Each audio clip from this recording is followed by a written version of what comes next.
y'all, welcome back to the channel. So today I'm going to be making fried squash and fried zucchini. I put them together and I'm going to be using my Nutrimill Harvest. I'm going to grind my own wheat and my own corn for that, for the batter that I'm going to be making. Then we're going to be doing a broccoli and cheese soup. And we're also going to be doing, I have ranch powder. This is some ranch powder that I made. We're going to be using ranch powder and we're going to bake some chicken strips. So I wanted to show you guys how I make my own wheat or my own flour and cornmeal to do the squash and the zucchini with. And I just wanted to bring y'all along and kind of show y'all what it's all about. I love to mill my own wheat and my own cornmeal. I also make homemade grits. So I thought I would show y'all how I was going to do that today and just bring you along for the dinner that I'm cooking tonight. Okay, so if you've never known how a Nutrimill works, this is a stone ground mill. They have electric mills and stone ground. I bought the stone ground. I had the electric, but I like this one better because it makes it finer. So when I want to do a fine flour, a fine cornmeal, I use this. And normally you wouldn't, but I'm going to be sifting it through a fine mesh sieve so that I can get all of the wheat and the germ out of it so that I don't have chunks on my squash and my zucchini. Now, I have it set for a thicker grain right now. So all you do, there's a knob on the top that you're going to spin, and the further you tighten it down, the finer the flour or the cornmeal will be. So I'm going to show y'all how I'm going to do that. It's going to be a little bit loud. It's not overly loud, but you'll hear the stones inside. They're going to grind together, and that's what's going to make our cornmeal and our flour. So I have fresh yellow corn here. This is dent corn. I ordered it from a local company online. I think they're in, I think maybe Greenville is where they're at. I can't remember exactly. If I can remember where I ordered it exactly from, then I'll put the link in there. But you can get big bags of dent corn and different kinds of wheat. So that's what I'm going to be doing. So I'm going to start out. I'm going to go ahead and I'm going to grind up my corn. And then I'll show you what it looks like. I'll probably grind what I need and then show you, because like I said, it's kind of loud, but I'll start the process. So I just have a scoop here, and you just put a scoopful in there, and you always want to cut your meal on before so you can hear it. So this is what it sounds like. So it's kind of loud. Then you just put your corn in there.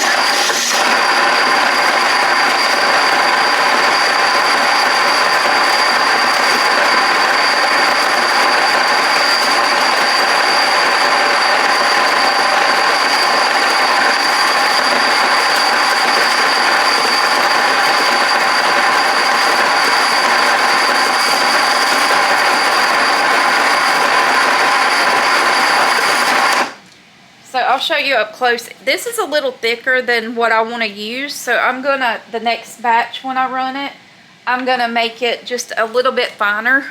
You can see here, it's pretty fine, but not like I want to use it today.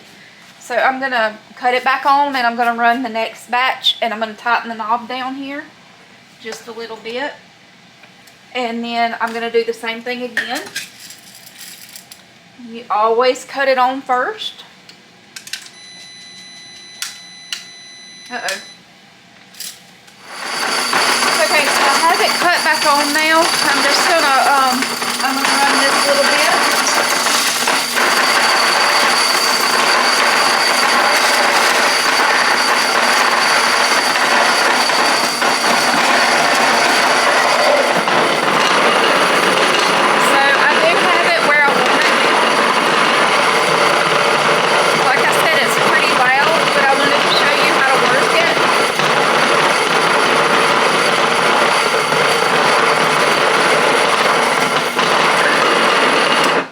So now it's a lot finer. You can see it's pretty fine now. That's a about the way I want it. So I'm just going to keep running that, and then I'm going to get my wheat and I'm going to put my wheat in there. Okay, so I have it all ground up. So what I'm going to do now is I'm going to separate the chunkier pieces from the flour part. So that's where the sifter comes in. And then we'll put in our wheat. I'm just going to use soft white wheat. You can use whatever kind of wheat you want, but I'm going to take the bigger chunks out and just use the flour part to do my squash with. You can use the whole thing. You get all the nutrients that way, but I like to sift the flour part out and use the flour for that because I don't want the chunky bits in my squash and my zucchini. So you're just going to sift it out. It takes a little bit, but if you have a fine mesh sieve, it works a lot better than like a hand sifter. And don't throw this part away. This part, once you sift this out and you get the flour out of it, the part that you're left with is going to be really good for grits. It is some of the best grits that I have ever tasted. So you're just going to sift that out and you can save this part. Just be sure whatever you put it in, make sure it's an airtight container. And if you have any oxygen absorbers, they will make it last a lot longer. So you can see now that's the grit part. You can see it's just grits now. So you can just put that into a bowl. And we're going to save that and we'll put that up for later. So what I'm going to do now, I just went and got a red Solo cup and I put, this is soft white wheat. It's just little wheat berries. I'm going to grind those up and I'm going to do the same thing. I'm going to get the flour from it. And I have it set again to the lowest setting that I can do it for wheat. Because if you go any finer, it's basically going to be just the stones grinding together and it's going to be complete powder. There's not going to be anything there to keep it coming out. So I'm going to show you how to do that real quick. And then I'm going to show you how to mix everything together. And we're going to cut our squash and our zucchini. And we will put that in there, mix it up, and get ready to fry that. Okay, so I'm going to cut it back on now. I have the grits put away. And I have the flour in here and the wheat in here. And we're going to do the same thing again. And just run it until we get all the wheat ground into flour. Now, this is not your traditional white flour. This has all the nutrients in it and everything that comes naturally from the wheat. That now I am going to sift it out this time. Normally I would not sift it out, but like I said, this is going to be a very fine flour, very fine powder that I'm going to use to do these with. So just keep that in mind. You do not have to sift it if you're going to make like biscuits or something. And you want the soft white wheat to do this with because it is a lot finer than your hard red or your hard white. So I'll show you again. This one is really easy. It comes out a lot faster. So cut your machine on. You'll have a little bit left from the corn, but that's okay because we're going to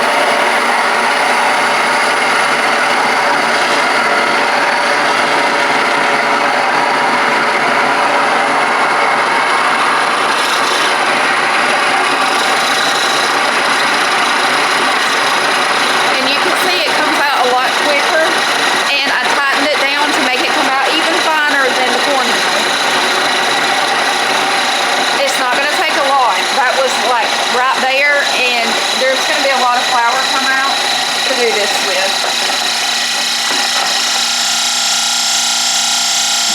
When you hear that sound, you know it's done. It was a lot quicker with the wheat because it's not as thick as the cornmeal. So we're done with that. We're going to sift it out just like before, but I'm going to put it in with my cornmeal now. And when I sift it out, I save this. We have chickens. So I save the grain and the germ that I sift out, or it's the bran and the germ that I sift out when I do this, and I give it to them, and they love it, and it's really good for them too. So the same thing, I'm just going to sift all of that out, and I'll put it up and take it out to them when I'm done. And they will enjoy that for sure.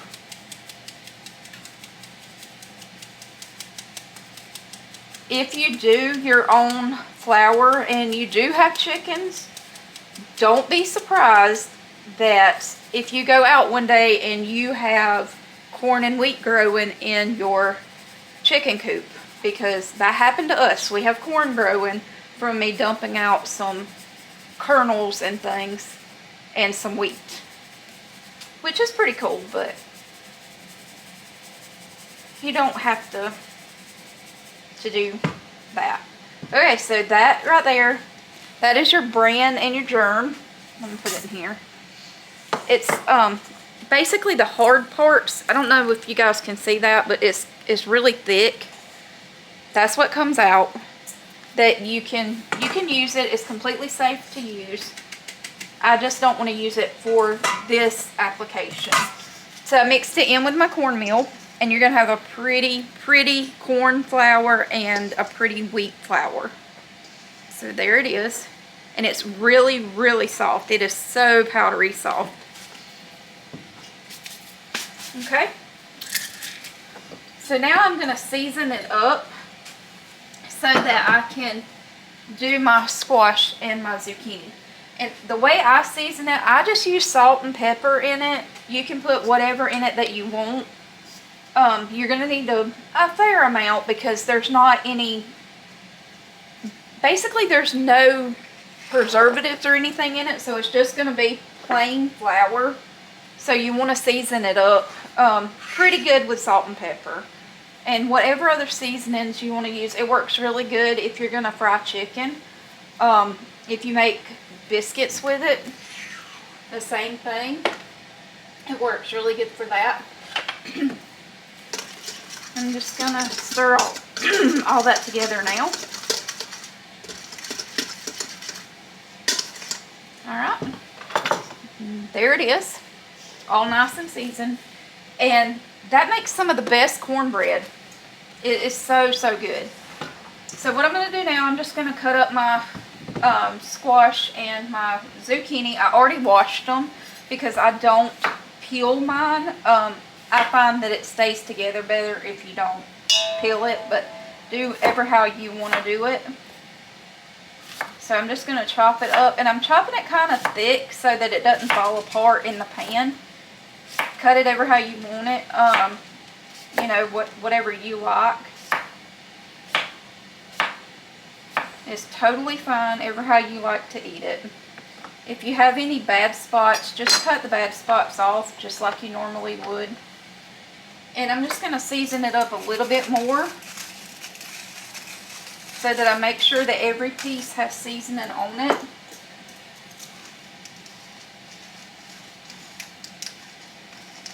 I'm only going to do one side. And then you're just going to toss it into your flour mixture.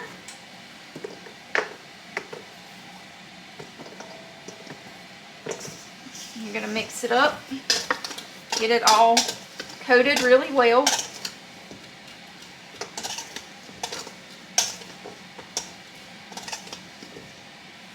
And it coats really well with this flour. You can see it sticks to it perfectly. And then what we're going to do is I'm going to get the oil heating and we'll start frying it. Okay, so I have it all in the flour mixture. If you've never cooked squash or zucchini before, don't overcrowd your pan because it will fall apart. And you don't want that to happen. So just toss it one more time in there, and we're going to check our oil. Okay, the oil's really good and hot. So I'm just going to place them in the bottom of the pan. And I'm going to let them cook until they get brown and they'll start floating. You have to have a fair amount of oil that you can make sure the temperature can get high enough. So I wouldn't personally use olive oil, because you can't get it high enough to actually fry it. You can use canola, vegetable, avocado oil, anything like that.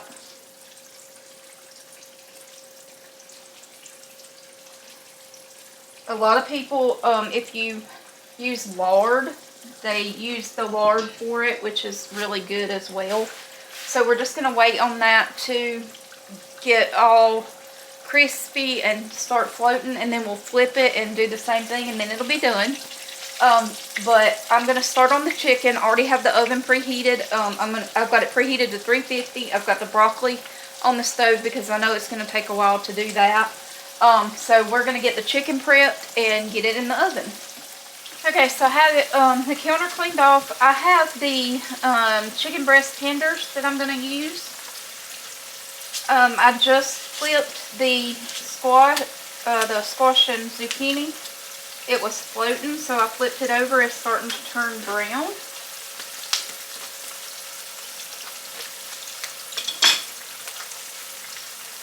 I'm going to pour some of this juice off where it's defrosted.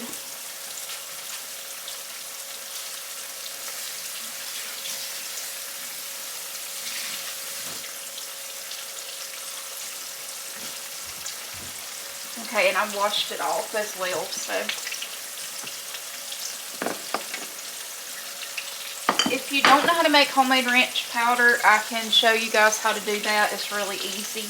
But I've already got it all mixed together, so I'm just going to use that. I'm just going to lay out my tenders.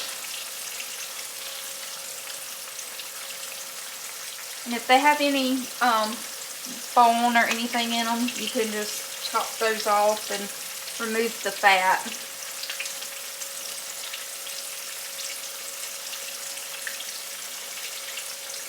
So I'm just going to lay these out flat so that I can season them. And then we're going to put them in a pan and we're going to bake them in the oven. My kids love these ranch chicken tenders. It's one of their favorite ways to eat chicken.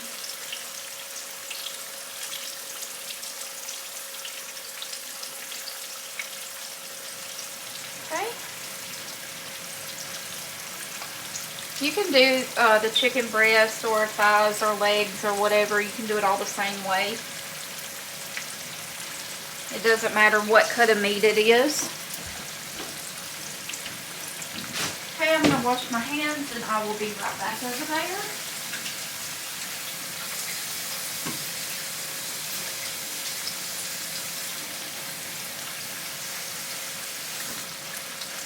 I wish y'all could smell the squash. It smells so good. Okay, so let me show you guys that. I'm going to move the camera and I'll show you what it looks like. That's what it's looking like. It's turning nice and crispy. You're just going to keep letting that cook until it gets completely done. And then it'll be ready to go. So now that I have my chicken laid out with clean hands, I'm going to go in and I'm going to spread my ranch powder all over the chicken.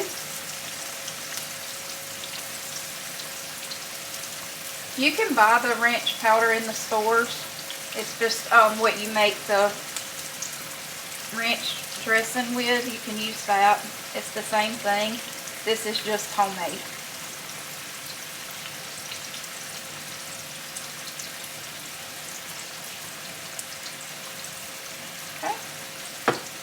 I'm going to grab my pan. I'm going to cook it in a cast iron pan. I love this pan. I don't remember the name of it. It's Gruntor or something. It's cast iron that is, it's got a coating on it. So you have to spray it or you have to put oil in there. So I'm just going to put a little bit of pan in there. And make sure that it's coated really well because you don't want it to stick. And then I'm going to flip the chicken over on the side that I've already seasoned up. And I'm going to put that side down in the pan. And then I'll wash my hands again and I will put the ranch powder on the opposite side. And then we'll put it in the oven and we'll bake it. It doesn't take these very long to cook when they're the tenders like this. Again, most of the time it just depends on your stove and how fast your oven cooks and all of that.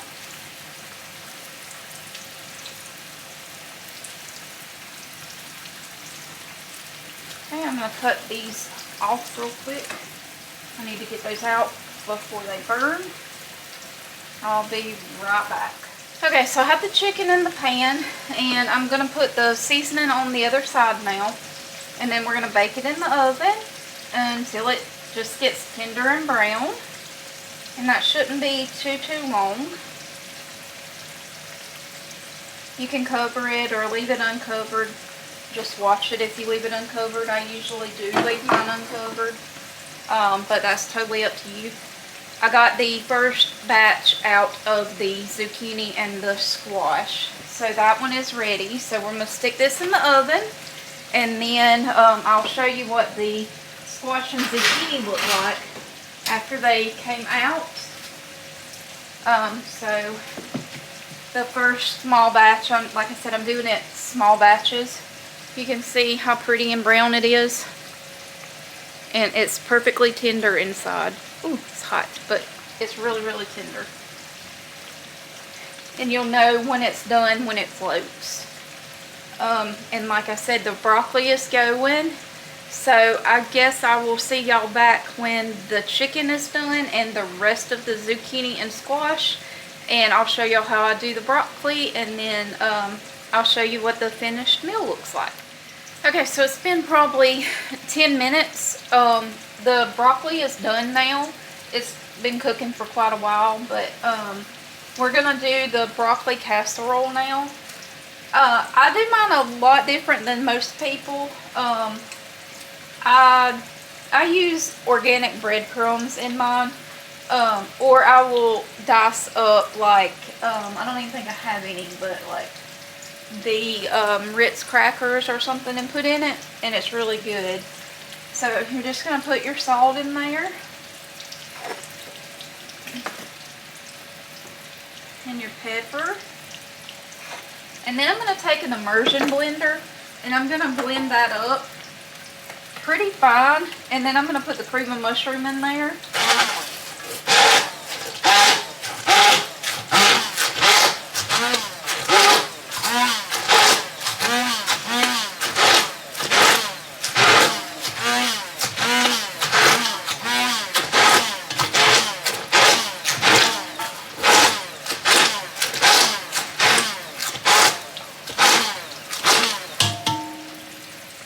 This is a staple for our Christmas dinners.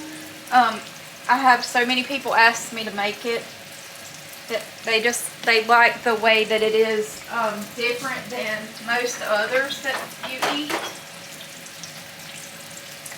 Let me grab the milk real quick.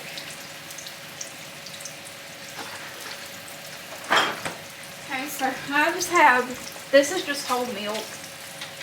And you're just going to put a little bit in there, just enough to make it creamy.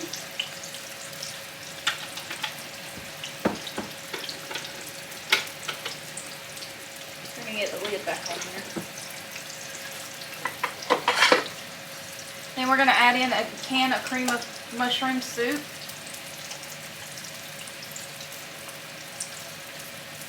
Just whatever you like. If you want cream of chicken, that's fine too. You're going to stir it together, and it's going to be kind of runny until you get ready to bake it. And then it will thicken up in the oven. Let me bring you a little bit closer so I can kind of show y'all. I've already got my Dutch oven ready for it to go in. There's still a little bit of chunk in there, but not a lot. You can see it's almost like you're going to make a soup out of it. Then you're going to add breadcrumbs to it. Be sure that you blend it up before you put the breadcrumbs in, because you don't want them any finer than they already are.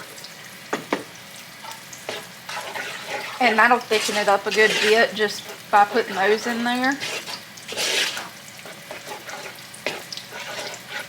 And then you're just going to keep layering it with that until it gets the thickness that you want it.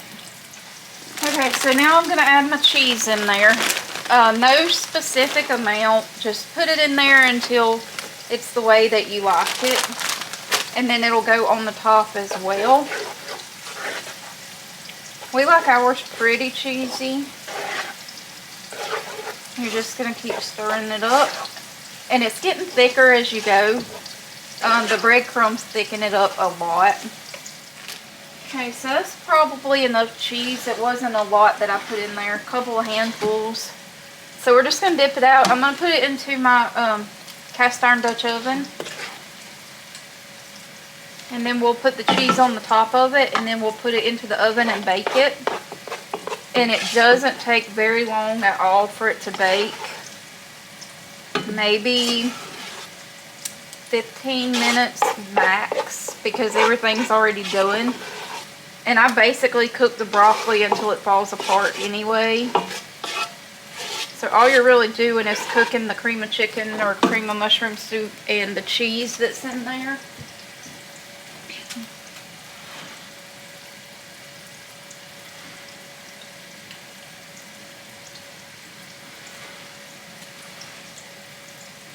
So I'm just going to spread that out.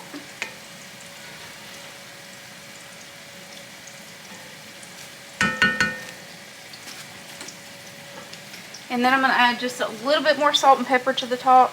Just a little bit, not a lot. Just in case some of the flavor got lost when I was putting the other stuff in there.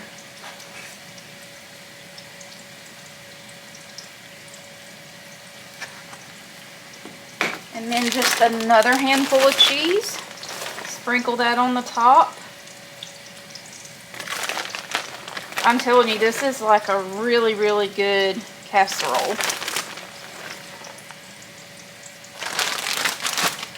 Just like that. It's all nice and pretty. And then I'm going to put the lid on it. And the oven's already heated and everything because the chicken's still in there. So by the time you get this in there, the chicken will be done, and then you can take them both out at the same time. So that just saves a little step. Alright y'all, so the last thing we're going to do today, I'm going to make homemade biscuits. And I'm going to show you how to make the buttermilk biscuits. I have my flour here already ready in a bucket. I'm just going to sift that out. That's just to make sure there's no lumps or anything in it.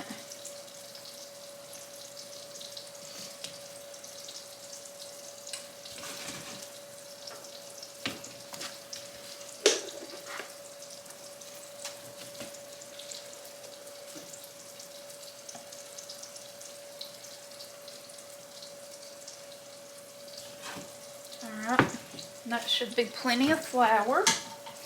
And then I'm going to put in butter.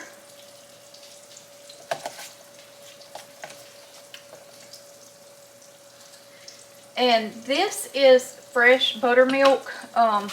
It's the organic buttermilk. I got it from our local Mennonite store. So it's raw buttermilk. And then I'm going to put in just a little bit of actual lard. I'm doing about probably 2 tablespoons, I would say, for both. Okay.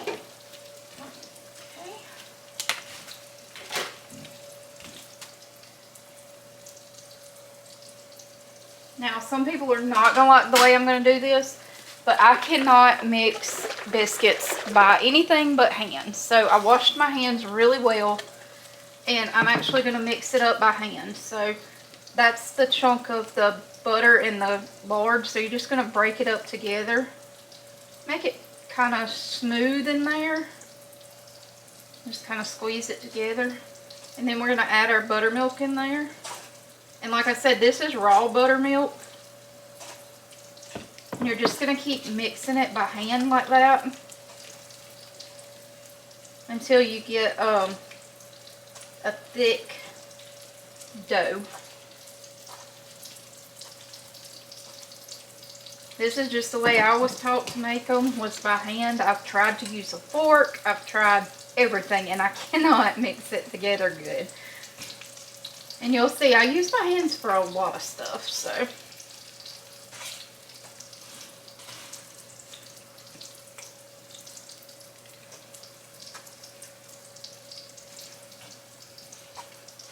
You're just going to keep squeezing it together, and all I'm doing basically right now is I'm chunking up the pieces of the butter in the board.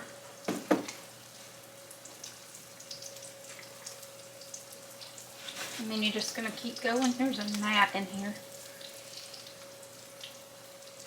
You're going to get a dough ball, and you're just going to keep rolling it around in there until you get it the consistency that you want. And then we're going to roll it out and make the biscuits. Okay, so I washed my hands really well, and I have everything all mixed up over here. So we're going to start kneading the dough. I have a little pan here. This is actually a cookie sheet, but it works really good to put biscuits on once you get them rolled out. I'm just going to spray that down. And this is going to be pretty sticky to start with. I'm just going to dump it out. I'm going to put a little flour on my hands and in the bowl here so that I can get the rest of it out. Alright, sorry y'all, my battery died for some reason and I just changed it, so I don't know why it's doing that. But all I'm going to do is I'm going to keep kneading the bread together and rolling it out. It's still a little bit sticky, but not too sticky. And just keep rolling it and kneading it together until you get the consistency that you want. Now it's getting a little bit more sticky, so I'm going to grab a little bit more flour. That is why I tell y'all that I always have 5-gallon buckets of everything. Okay. And just keep kneading it together. And it's getting a lot less sticky. So that's good. And this is just something you have to kind of learn. If you've never made homemade biscuits before, you'll eventually figure out how you need it to be as far as the consistency of it, how sticky or whatever that you need it to be.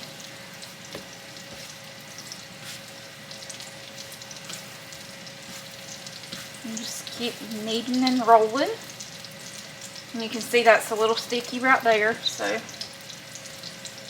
you don't want it completely dry, but you don't want it to be overly sticky. So about like that. That's pretty good. I'm going to take my rolling pin and I'm just going to roll it out. And again, this part is ever how you like them for thickness.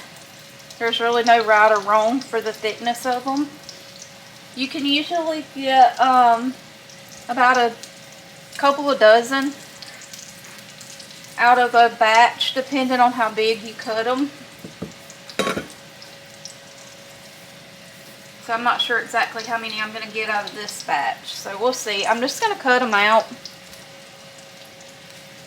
Still a little bit sticky inside, so I'm just going to lay some flour right there and rub it around. There we go.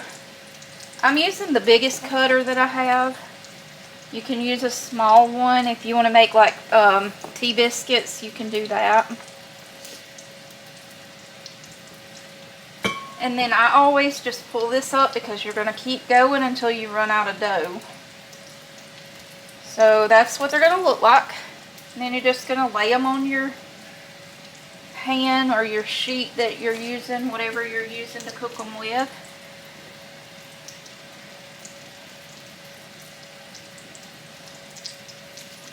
Okay, and spread that back out. Because now it's the inside out because of the cutting it, so it's going to be sticky again.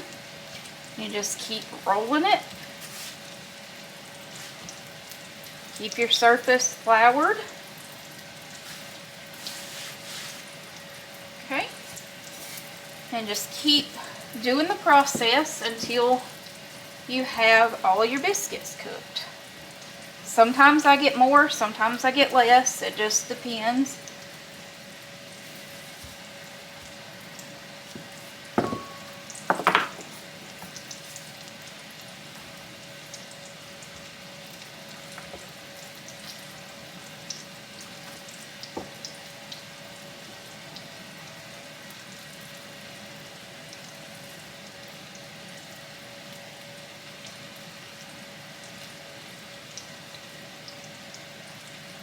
I like to put mine closer together because they get, when they get stuck together, they're kind of gooey, and I like them like that a little bit.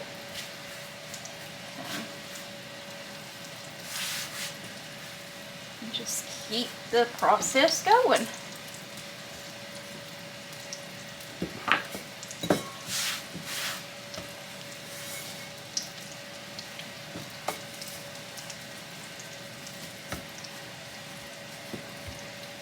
And just keep in mind, if you use self-rising flour, they're going to rise up a lot bigger than they look. If you're using all-purpose flour and you're putting the baking soda in there and the baking powder, you can make them get really big. So just keep that in mind when you're cutting them, because if you get them too thick, then they're going to be huge when they rise. This time I'm using self-rising flour. That way I didn't have to grind more wheat.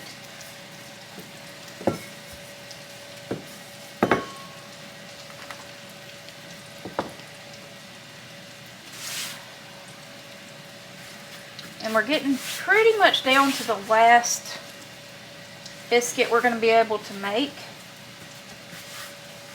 We have 5. There's 15 here so far.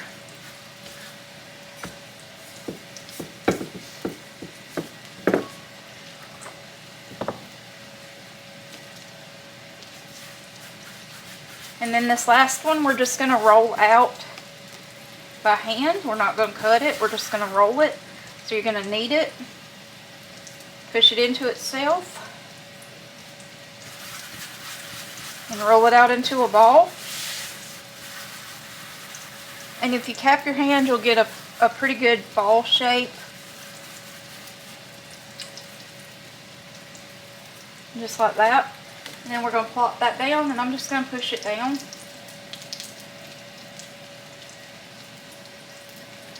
And then there are the biscuits. So we're going to stick them in the oven. We have 5, 10, 15, 18. We'll stick them in the oven until they get done, and then I'll show you what they look like.